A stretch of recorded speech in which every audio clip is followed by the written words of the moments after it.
Imagine you are the architect, the builder, and the sole resident of a magnificent, impenetrable fortress. The walls are high, the gates are locked. From these walls, you handle everything. You fight your own battles, you mend your own wounds, you provide for your own needs.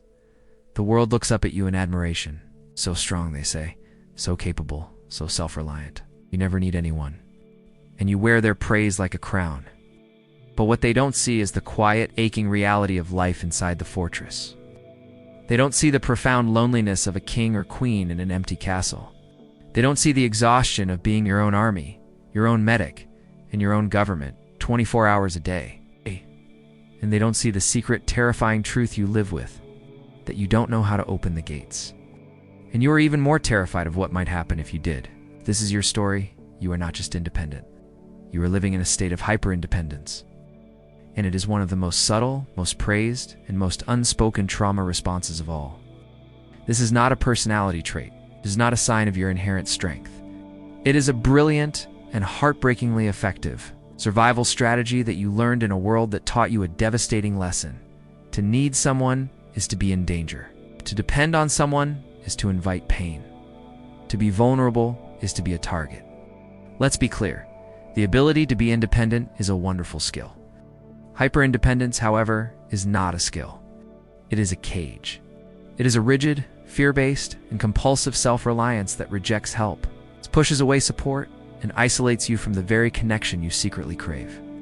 This fortress was not built by choice. It was built by necessity. It was forged in the fire of your past. For many, the blueprint for this fortress was drawn in a childhood of unreliability and neglect. As a child, you reached out your hands for support, for comfort, for help, and no one was there. Or the hands that were there were inconsistent, sometimes offering help, sometimes not. You learned a lesson that became etched into your very bones. My needs will not be met by others. If I want to survive, I have to do it myself. So you became your own parent. You learned to soothe your own fears, to meet your own needs, to be your own rock. You stopped asking for help because it was less painful to rely on no one than to be disappointed, yet again. For others, the lesson was even harsher. Your fortress was built in an environment of betrayal. You did risk being vulnerable. You did ask for help. That vulnerability was used against you. It was met with ridicule, with punishment, or it was used as leverage. You learned that your needs were ammunition for others. That to show a moment of weakness was to give someone a weapon to hurt you with. So you built walls of steel and vowed to never ever let anyone see your soft spots again. Relying on yourself was not just a preference, it was a matter of self-defense. And for some, you became hyper-independent because you were the parentified child. You were the strong one, the caretaker, emotional support for your own caregivers. Your role was to be the rock for everyone else. A rock cannot have needs. A rock cannot crumble. Asking for help would have felt like a catastrophic failure of your one essential duty. You learned that your value, your very identity, was tied to your ability to give support, not to receive it. So you carry this fortress into your adulthood. The world applauds you for it. But they do not see the immense cost of living within its walls. The cost is a profound, soul-deep loneliness. It can be in a room full of people who love you and feel completely and utterly alone, because no one is allowed inside the fortress. True intimacy requires mutual vulnerability, a scary word that your nervous system translates as danger. You lack the experience of being truly seen because you never let anyone see the parts of you that are struggling. The cost is a state of chronic burnout and exhaustion. Being your own 24/7 on-call support system is an unsustainable job. You are the provider, the protector, the planner, the comforter, the fixer. Carrying the weight of every single one of your life's challenges alone is a recipe for physical and emotional depletion. And the cost is a constant struggle in your relationships. You reject help not because you are arrogant, but because it feels terrifying. An offer of support can feel like an intrusion, a threat to your control, or it can feel like a trick, a transaction that will require you to owe something later. You struggle with true partnership, because interdependence feels like a terrifying loss of the self-reliance that has kept you alive for so long. You are an expert at giving, but a novice at receiving. So how do you begin to heal? How do you learn to lower the drawbridge? The goal is not to demolish your fortress.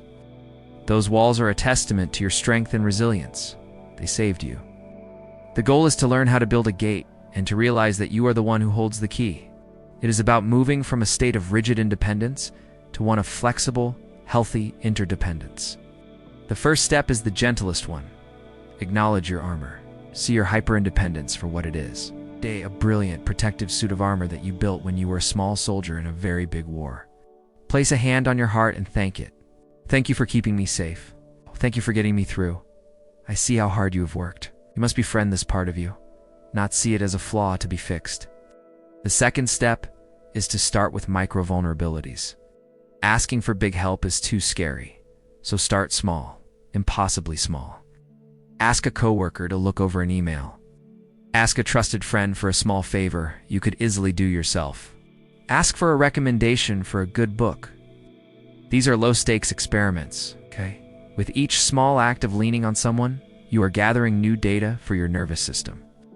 You are proving to the bodyguard in your brain that needing someone does not always lead to pain. The third step is to practice the art of receiving.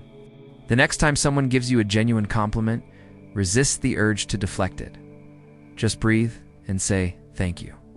The next time someone offers to help carry your groceries, let them. It will feel uncomfortable. It will feel wrong. That discomfort is the feeling of your brain rewiring itself.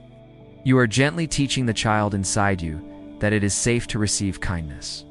And finally, you must allow yourself to grieve the past.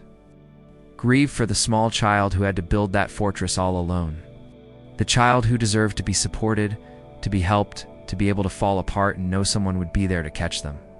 Grieving the support you never had is often the very thing that unlocks your ability to receive it in the present. You are not just strong. You are a miracle of survival. The fortress you built is a testament to that. But you do not have to live inside its lonely walls forever. True strength is not found in never needing anyone. True strength is found in being brave enough to build connections where needing each other is the source of our greatest power. If this video is helpful for you, please show your support by clicking the like button. To continue this journey of healing, subscribe to the channel and turn on the notifications. And if you know someone who prides themselves on never needing anyone, please share this video. This might be the key to a gate they didn't even know they could open. Thank you for watching. You're allowed to be supported.